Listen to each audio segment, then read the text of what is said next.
صلى الله عليك يا سيدي ويا مولاي يا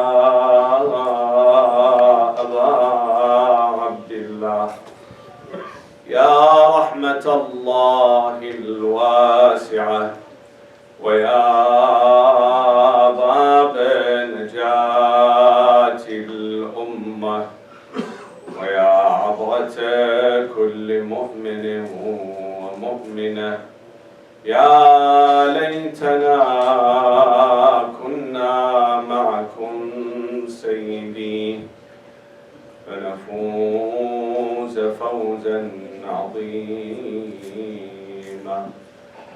قال سيدنا ومولانا علي بن الحسين زين العابدين عليه السلام: وإن لعمي العباس عند الله تعالى منزلة يغبطه بها جميع الشهداء. صدق مولانا زين العابدين. صلوا على محمد وآل محمد. اللهم صل على محمد وآل محمد. To fully comprehend the wisdom and the purpose of revolution of Imam Husain and the epic of Karbala, we need to understand the true roles of two iconic figures that they played on the battle of Karbala, namely Zainab al-Kubra alayhi salam and Abu al-Fadl al-Abbas alayhi salam.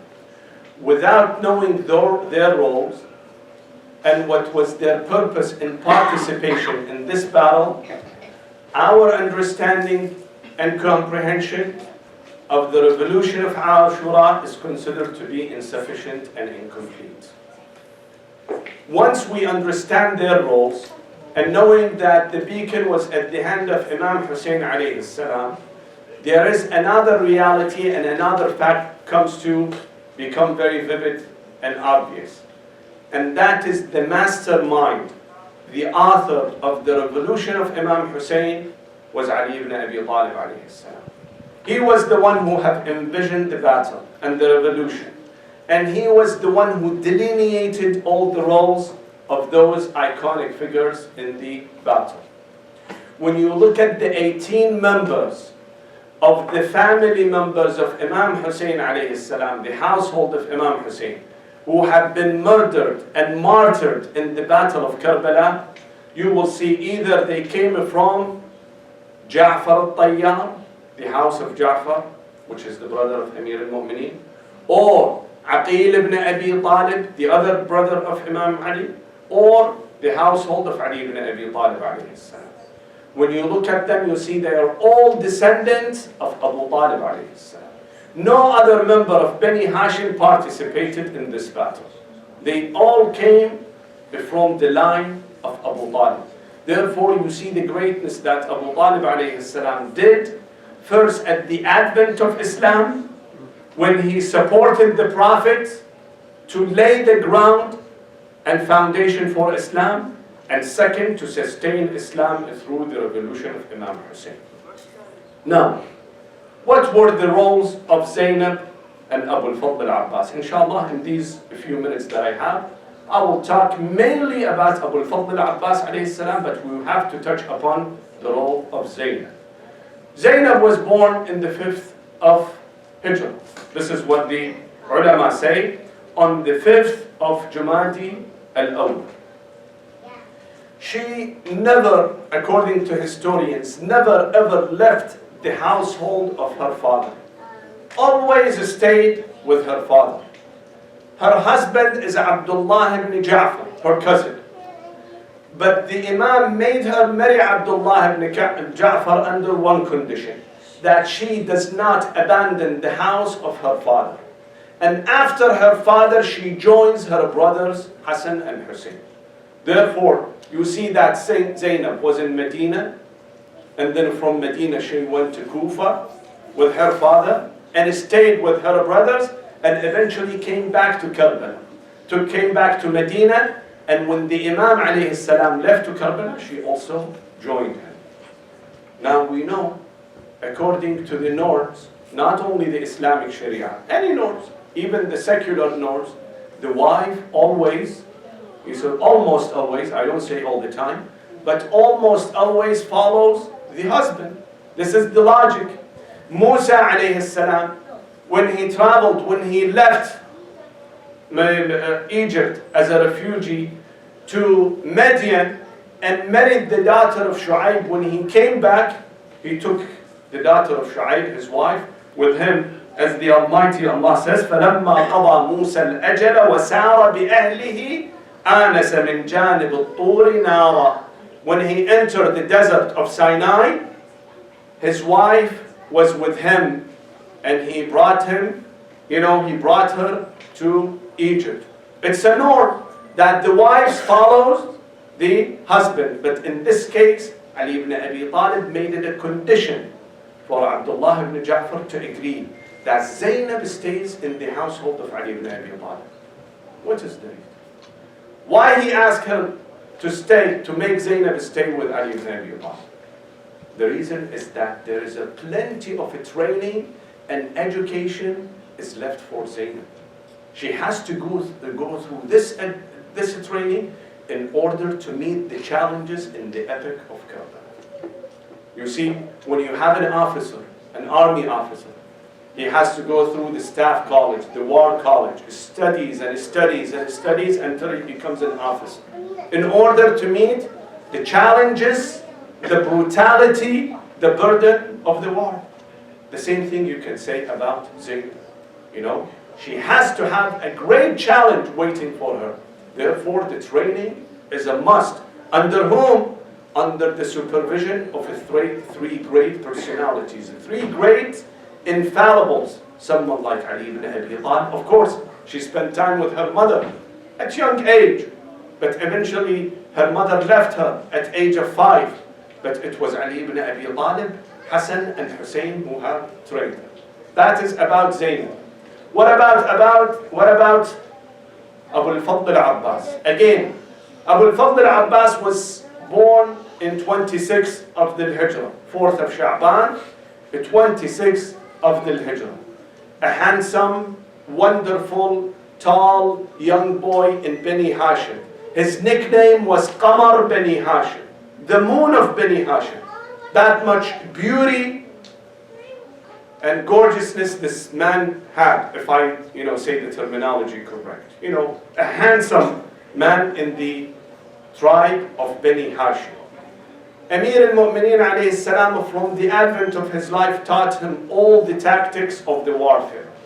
Taught him how to fight when he's riding on his horse as a cavalry, or when he's an infantry fighting on the ground with the sword, with the spears, with the arrows, all those techniques, in addition to the wisdoms and teachings and education that he should receive from three infallibles.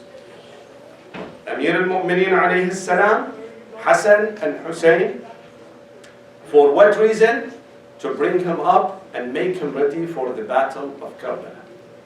Now history tells us something extremely important and interesting. It says prior to the marriage of Amir al-Mu'mineen with his mother Fatima bint Hizam, he asked his brother Aqil ibn Abi Talib, told him, Ya Aqil, اخطب لي امرأة ولدتها الفحولة من العرب. I want a lady to marry a lady that has been born in a heroic, courageous family. There are two questions coming to mind. Number one, which was in the mind of Aqil, his brother, and that is, what does an imam do with a lady that is born in a heroic family? Usually, men, groom, are in search of a lady with a physical appearance, physical beauty. Usually is that the case. If not, they search for chastity, for quietness, for iman and belief. But no one search for someone, a lady that intended to participate in the battle or to come from a heroic lineage. This is a strange personality. In fact, it is scornful in the Arab tradition that a lady, a woman, get out of the household, from the tent or in the camp, and go in front and expose herself, for example, to the men and fight. Nothing like that has happened. This is what with both, with the pious people or the immoral people. All of you have heard that the wife of Yazid, Yazid the immoral, Yazid the indecent, his wife Hind, when she overheard the voice of Zainab, she ran into the court of men. Her face was open. Yazid asked her to go back to her hand, telling her, Hind, what are you doing? Go back to the, inside. So this is denigrating for a woman to come in front of men and fight. So what was in the mind of Ali ibn Abi Talib? That question was asked by Aqil. When he asked him, for what reason you are asking for such lady, he answered, لأدخره اليوم ولدي الحسين. Imam Husain, my son Husain will be facing a tough day, and I am preserving Al-Abbas for that such day. This one question. It's been answered. The other question that boggles in our mind, don't we say that Ali ibn Abi Talib is the most knowledgeable person? First of all, Ali ibn Abi Talib is a heroic fighter. He knows, he is a warrior. He knows the families of Arabs and which warrior comes from which family. So he knows the descendants of the heroic families. Why would someone like Ali ibn Abi Talib ask a question? In fact, if you read entire history, you don't see a single time that Ali ibn Abi Talib asked a question from someone beside Rasulullah sallallahu alaihi wasallam. Never. In fact, he's the one behind this famous statement, Saluni qabla an tafquduni. Ask me before you lose me. How he would ask someone else. You see, one of the great philosophers, Al-Khalil ibn Ahmad al-Farahidi, he contended that Ali ibn Abi Talib is the true Imam after the Prophet. Why? He says, you don't need to go and do a big mathematical formula and go to this hadith and that narration and check the book of Allah. Look at one fact. See the fact that he's needless from anyone else. History never told us once that Ali ibn Abi Talib asked any question from anyone else. Rather, it were the people who would revert back to him. This is an indication that he's the Imam, because the Imam has to be the most knowledgeable person after the Prophet. Therefore, in his statement, he says that رجوع الكل إليه واستغناؤه عن الكل دليل إمامته.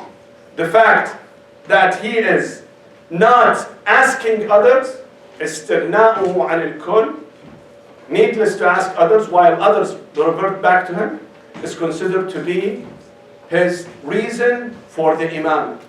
In this question, why Ali ibn Abi Talib asked Aqil, couldn't he himself go and find a lady?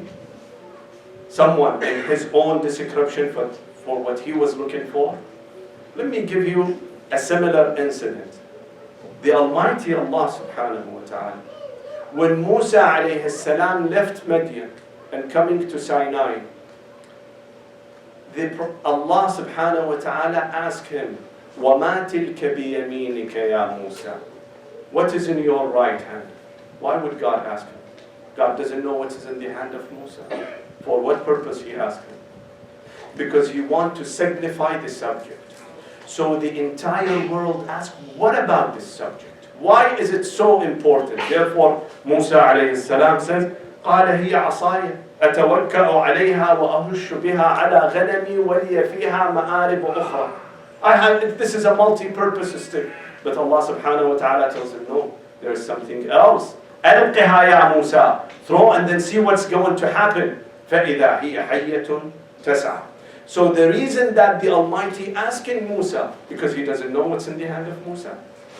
He wants to signify the subject. Therefore, Ali ibn Abi Talib, when asking Aqil, this lesson is left for us, for the generations and millenniums and centuries to come, to ask about and wonder about the role of Abu al-Fadl al-Abbas on the day of Ashura. صل على محمد وآل محمد. اللهم صل على محمد وآل محمد. When you look at Abu al-Fadl al-Abbas alayhi salam in the battle of Karbala, you see he was treated completely different from any other warrior. In Karbala there are 3 graves, only 3 graves. One grave is for Imam Husain alayhi salam, and behind him, at the end of his leg, where they buried Ali al-Akbar. So one big grave for Imam Husain and Ali al-Akbar. This is one grave. The other one is a mass grave for the entire companions of Imam Husain on the day of Ashura. This is how Ali ibn al-Husayn buried them. And then there's one other grave left for Abu al-Fadl al-Abbas in a 300 meters proximity from the graveyard of Imam Husayn and the companions. Why Ali ibn al-Husayn didn't bring him and buried him inside, that grave? Or let's ask the question, why Abu al-Fadl al-Abbas fell on that area? There is a purpose. Allah subhanahu wa ta'ala doesn't do those things just for an accident. There is a purpose behind this. Al-Imam al-Sadiq alayhi salam says, كان عمنا العباس نافذ البصيرة. He had an acute vision, a great extreme insightfulness. نافذ البصيرة صلب الإيمان, solid faith. جاهد مع أبي عبد الله وأبلى بلاء حسنا ومضى شهيدا. Astute vision, acute vision, astuteness, insightfulness, and of course with full determination, with full resolve. Another one by Zain al-Abidin that I recited at the beginning. It says that وَإِنَّ لِعَمِّيَ الْعَبَّاسِ عِنْدَ اللَّهِ. There is a place for Abbas, my uncle, next to Allah subhanahu wa ta'ala. يَغْبِطُهُ بِهِ جَمِيعُ الشُّهَدَاءِ. How many martyrs are in this world? From the beginning of the history, from Adam until now, until the day of Qiyamah. All those shuhada will envy Abbas for that place that Allah subhanahu wa ta'ala placed Abbas. This is the stature of Abbas. Let's go back and ask this question. What was in the mind of Ali ibn Abi Talib when he was thinking of Abbas? When he told Aqil that I want Abbas to reserve him and preserve him for the day of Hussein. What was in the mind of Ali ibn Abi Talib? Did he mean that with the heroic fighting of Al-Abbas, the calculus of the battle will change? The course of the fighting will change in the advantage of Imam Hussein? Is that what he planned for? Obviously, when the Imam plans for a war, he plans for victory, not for defeat. So what was in the mind of Ali ibn Abi Talib? Did he think that Al-Abbas in the battle will make the army of Imam Hussein win the battle? If that's so, then Ali ibn Abi Talib has miscalculated. He didn't do the right calculation. Why? Not only Imam Hussein was killed and his army all was eradicated, actually Abbas himself also was killed. Was it that in the mind of Amir al-Mu'mineen? Or there is another kind of victory that Ali ibn Abi Talib was seeking? You see, brothers and sisters, Ali ibn Abi Talib was looking for another victory. Not a physical victory, not a military victory. Why? Because he himself fought with Muawiyah and could not overcome the formidable army of Muawiyah. Muawiyah had 60,000 fighters, very formidable, armed to teeth, who could do everything that their leader would tell them. Ali ibn Abi Talib alayhi salam, with his army, could not overcome Muawiyah. Let alone Hassan ibn Ali alayhi salam, with 18,000 people, could not overcome Muawiyah. Let alone Imam Hussein with only handful of warriors, 72 warriors. Would it be logical that 72 people would win over 35,000 soldiers? And they are whom? They are only from Kufa. We're not talking about the Sham army. So it was illogical that Ali ibn Abi Talib was thinking of a physical victory. That was not in the mind of Ali ibn Abi Talib. But what kind of victory? Ali ibn Abi Talib was looking for an immortal victory, a continuous victory, victory that over time and again it shows its significance. It becomes a clearer and clearer, vivid and more vivid. That was in the mind of Ali ibn Abi Talib. That no power on earth can eradicate that victory. No army on earth can, sweep that victory. That was in the mind of Ali ibn Abi Talib. Let me give you an example. You see, brothers and sisters, if you remember on the first night of Ta, we said from the outset of history, there were two camps. One, the righteous people. The other one is the evildoers. Those were competing with each other, always fighting. But if you see always the immediate victory, the short-lived victory is with the evildoers. Almost always. Almost they are the ones who won the battle. But in the longevity of the life, in history, you see eventually the righteous people win. But throughout what? Through a very long time and period of years. That's how, righteous people won the battle. Look at Rasulullah sallallahu alayhi wa sallam. Sallu ala Muhammadin wa ali Muhammad. Allahumma salli ala Muhammad wa ali Muhammad. The Prophet, for almost 21 years, he is struggling, striving, fighting. Eventually, in the last 2 years, he made the victory. For 21 years, he's just fighting. Either struggling without a fight, or even when he went to Medina and was fighting for 9 years, eventually on the last 2 years, when he declared victory. But before that, he could not achieve victory. But when he achieved victory, what did he do? It was not only a physical victory. It was not only a military victory. He transformed an entire nation. A nation that used to be antagonist, used to be barbaric, one killing each other, people killing each other, tribe killing other tribe, tribe attacking and raiding other tribes. This is how, the livelihood of the lifestyle of Arabian Peninsula used to be. But during these years, the Prophet, peace be upon him, it transferred this nation from a barbaric nation to a nation that Allah subhanahu wa ta'ala says, كنتم خير أمة أخرجت للناس تأمرون بالمعروف وتنهون عن المنكر وكذلك جعلناكم أمة وسطا لتكونوا شهداء على الناس. You become the witness for entire nations. This barbaric, backward, savage nation, within these 23 years, the Prophet, peace be upon him, it transferred them. Of course, not all of them, and we do not, contend that all have been transferred, but at least some group of pious came out of this nation. That is considered to be the victory, and that was in the mind of Ali ibn Abi Talib. Let me give you another example. Sallu ala Muhammadin wa ali Muhammad. Allahumma salli ala Muhammad wa ali Muhammad. Nuh alayhi salam. According to the narrations of Quran, it says that Nuh lived with his own people 950 years. The ayah says, وَلَقَدْ أَرْسَلْنَا نُوحًا إِلَىٰ قَوْمِهِ فَلَبِثَ فِيهِمْ أَلْفَ سَنَةٍ إِلَّا 50 عَامًا. 950 years Nuh was struggling with his people. Why? Why 950 years? You see, this lesson is for the reformers before anyone else, first and most, and that is, be patient.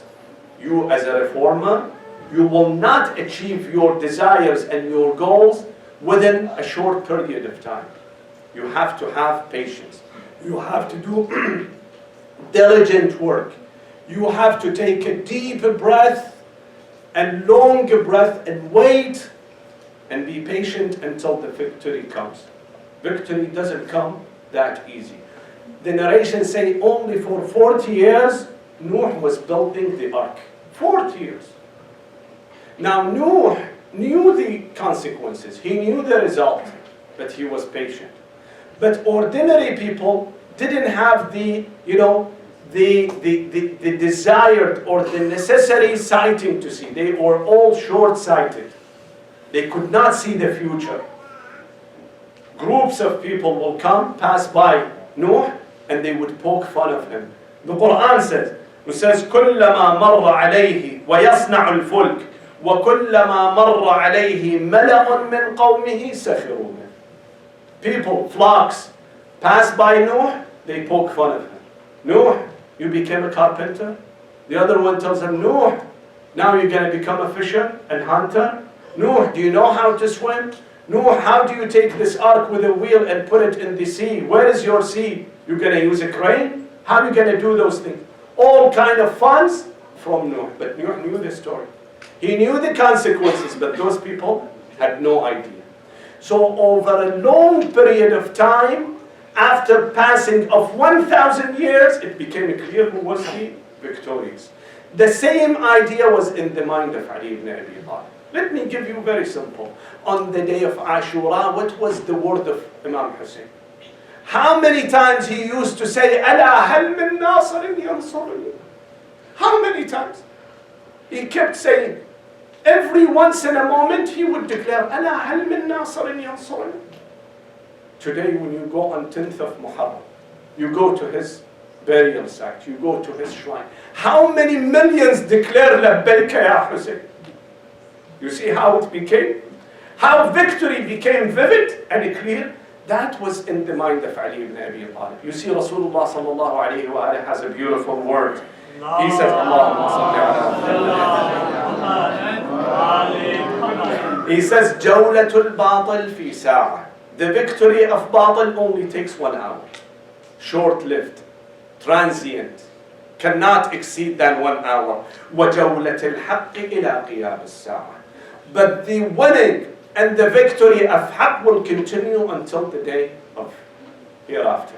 That was in the mind of Ali ibn Abi Talib when he was thinking about Abu al-Fadl al-Abbas and Zaynab al-Qadar. Let's go back and talk a little bit about the role of Zaynab. You see, brothers and sisters, no matter how strong a nation is, a country is, militarily, economically, financially, socially, they are strong.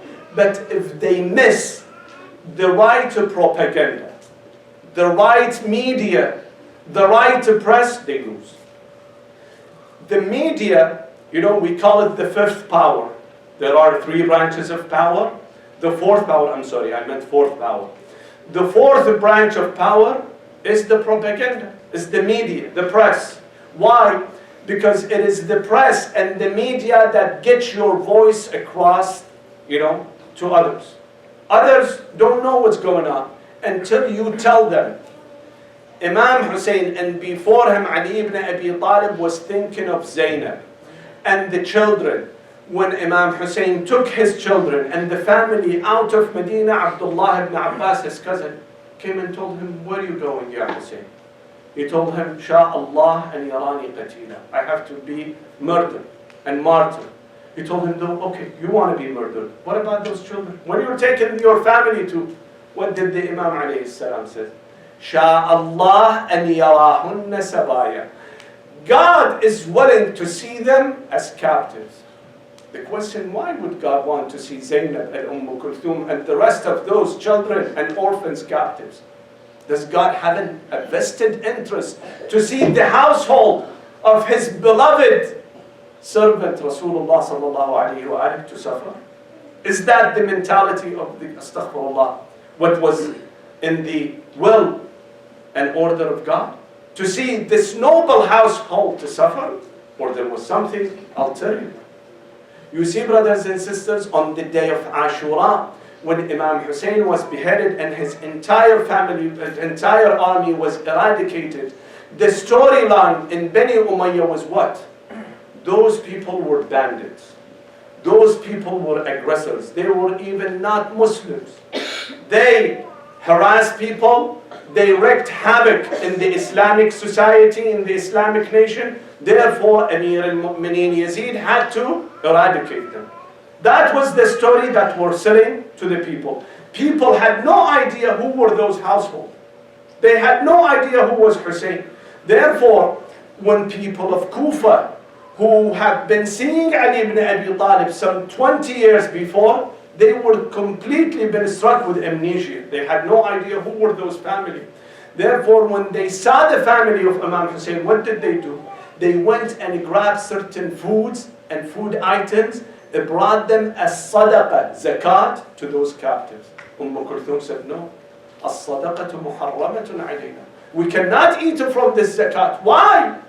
Everybody is given, will take with appreciation. Why don't you take a zakat? We are the household of Rasulullah. People had no idea who were those children, who were those captives, who were those women. It was the voice of Zainab and the orphans and Kulthum and the rest of those widows who got the voice of Hussein across over the millennia and generation after generation until we got it today. So that was the purpose of Zainab and her family to participate in the battle. But what was the role of Abu al-Fadl al-Abbas? Sallu ala Muhammadin wa ali Muhammad. Allahumma salli ala Muhammad wa ali Muhammad. Imam Hussein alayhi salam knew from beginning that Bani Umayyah would not leave any crime undone. They will do any criminal act, anything to kill him and murder him and wipe him out. That was for sure was the behavior of Bani Umayyah. It was not something hidden, to the Imam or anyone else who was close to the Imam. However, at the same time that Bani Umayyah were brutal and merciless and and didn't have any shame to stop the killing of the households of the Prophet, yet they were minding the masses of people. They didn't want to eradicate Imam Hussein and kill him in the brightest of the day. Why? Because the masses, the nation, Islamic nation, would revere Hussein, love Hussein. They have heard the Prophet says, Hussein minni wa ana min Hussein. They knew the relationship between the Prophet of Imam Hussein. But in the minds of Bani Umayyah, they wanted to destroy Hussein, kill Hussein, but they wanted to do it secretly. They wanted, in the thick of the night, to attack, kill Hussein, do a very swift, quick, and covert action. In the morning, people will get up and they say, we don't know what happened. Some rogue officer attacked the camp of Hussein and killed him. If you look at the lifestyles of our Imams, only 2 Imams who have been assassinated by sword. One is Ali ibn Abi Talib alayhi salam, the other one is Imam Hussein. The rest of our Imams, we don't have any Imam that escaped the assassination of the enemy. But the rest of the Imams, from Imam Hussein and Imam Hassan and onward, except his brother Hussein, they were killed by what? By poison, by venom. Soft killing. Why soft killing? Why the government doesn't go and kill them? Because they don't want to provoke the masses. They knew the stature of Hussein. They knew the stature of Ahlul Bayt. Therefore, they wanted to eradicate them without provoking the masses. In the battle of Ashura, when Imam Hussein alayhi salam collapsed from his horse on the ground, he didn't have any breath. Anyone could go and murder him. Umar ibn Sa'd was telling people, "Inzilu ilayhi wa arihuh." What if you go and kill him? None was approaching him, except Shimr ibn al-Jawshan. The rest, no tribe would see this as an honor for them to kill Imam Hussein. They would stay back. That was in the mind of Bani Umayyah, and Imam Hussein knew about that. What happened on the eve of Ashura? 2 things. One, Shem came from Kufa with 4,000 soldiers. they circulated the camp of Imam Husain to its entirety, complete circle around the camp of Imam Husain. When he came, he had two orders with him. One, given it to Umar ibn Sa'd. Oh Umar, attack Imam Husain, attack Husain ibn Ali at this moment, in the thick of darkness. Don't wait till tomorrow. That is number one. But before that, there is another command. Another letter from Ibn Ziyad. What is that? Give amnesty to Abbas and his brothers.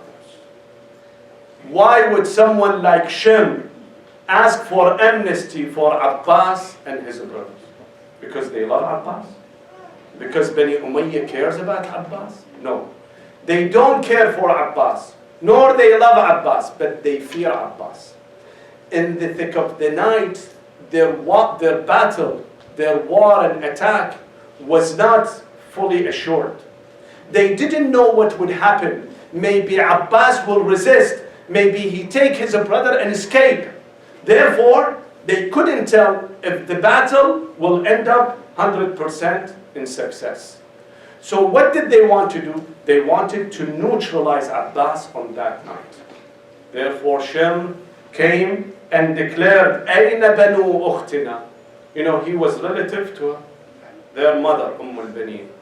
Where is the sons of our sisters? They didn't respond to him.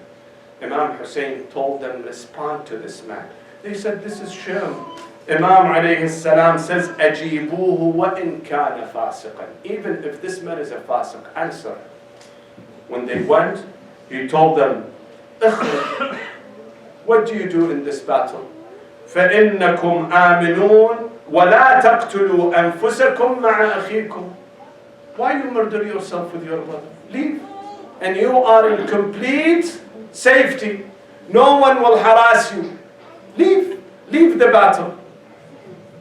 Here Abbas says that you give refuge and amnesty to us. وَلَا أَمَانَ لِبْنِ رَسُولِ اللَّهِ. The son of Rasulullah doesn't have amnesty. You don't give him safety. You give safety to us. تَبًّا لَكَ وَلِمَا جِئْتَ بِهِ. So you see, the brothers and sisters, what was in the mind of Imam Husain. The battle doesn't take place in the middle of night. Why? Because the atrocities of Bani Umayyah would not be clear to people. On the day that Pharaoh challenged Musa, told him, bring your serpent and we will bring our sorcerers and let's see what happens. When did they decide for this showdown? Here, the Prophet Musa alayhi salam tells them, إِنَّ مَوْعِدَكُمْ يَوْمَ الزِّينَةِ. On the day, on the holiday. وَأَنْ يُحْشَرُ النَّاسُ ضُحًى. In the brightest of the night. In the brightest of the day. In the middle of the day, let's have our showdown. Why? So the enemy can be exposed. So the defeat becomes very clear and vivid to everyone. Everyone could see. You see, at that time, there weren't, satellite channels and TVs and news media. The historians, whatever they will see, they will write down. In the middle of night, they could not see anything. Therefore, Imam Husain, when he asked Abbas, told him, tell them to wait for the next day. Shem didn't want to. But Umar ibn Sa'd said, no, let's wait. Because we don't know what happens in the conclusion of this war. And that's why Bani Umayyah were exposed.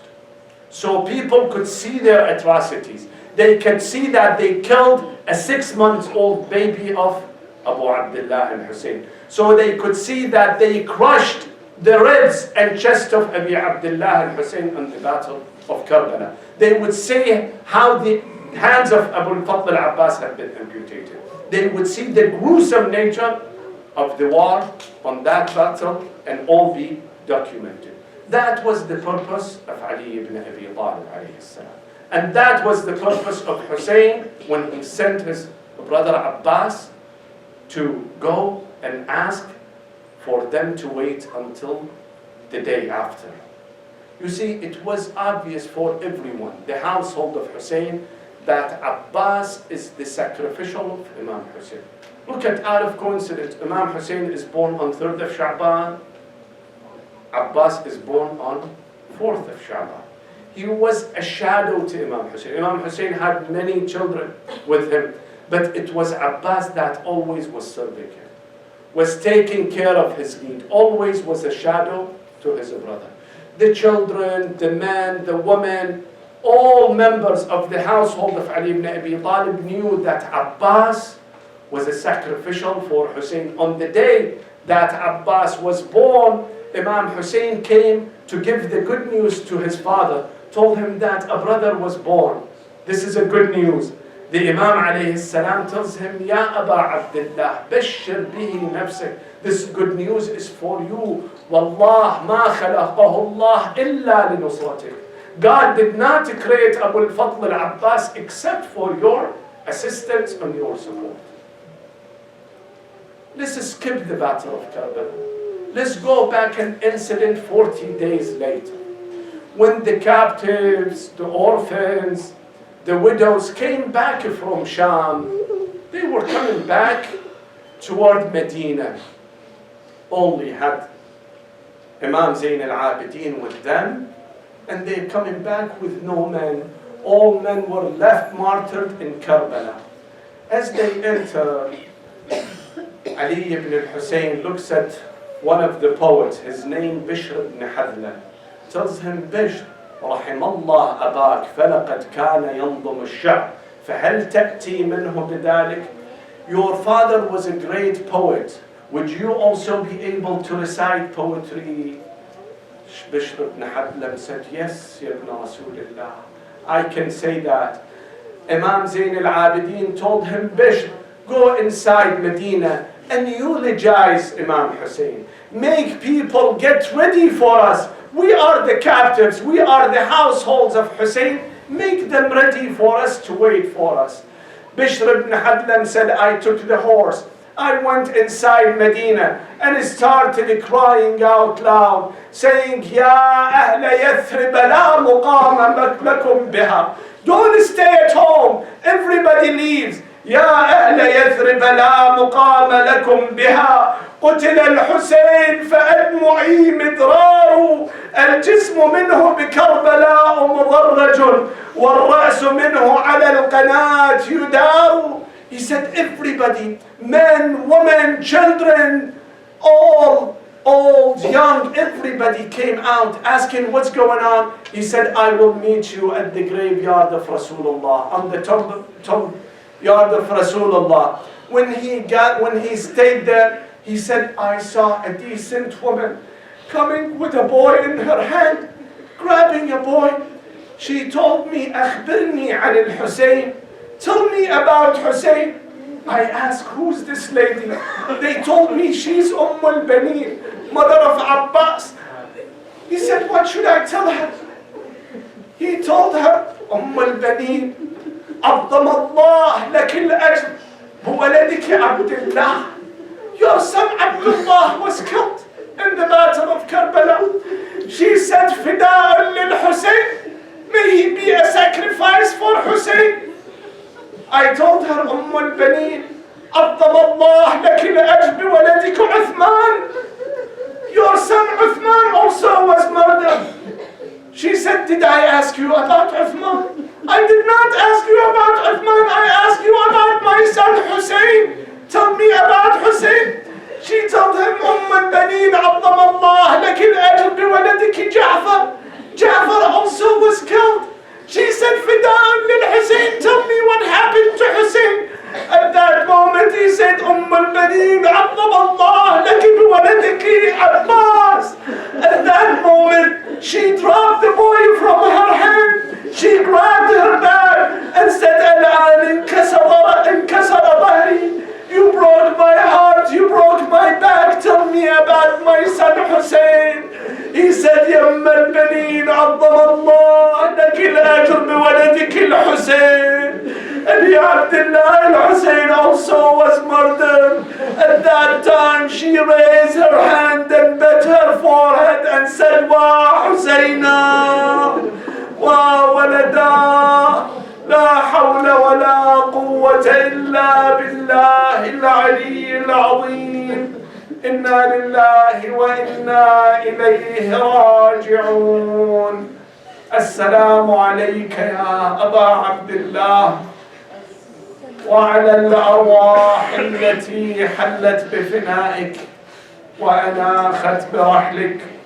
عليكم مني جميعا سلام الله أبدا ما بقيت وبقي الليل والنهار، ولا جعله الله آخر العهد مني لزيارتكم. Everyone.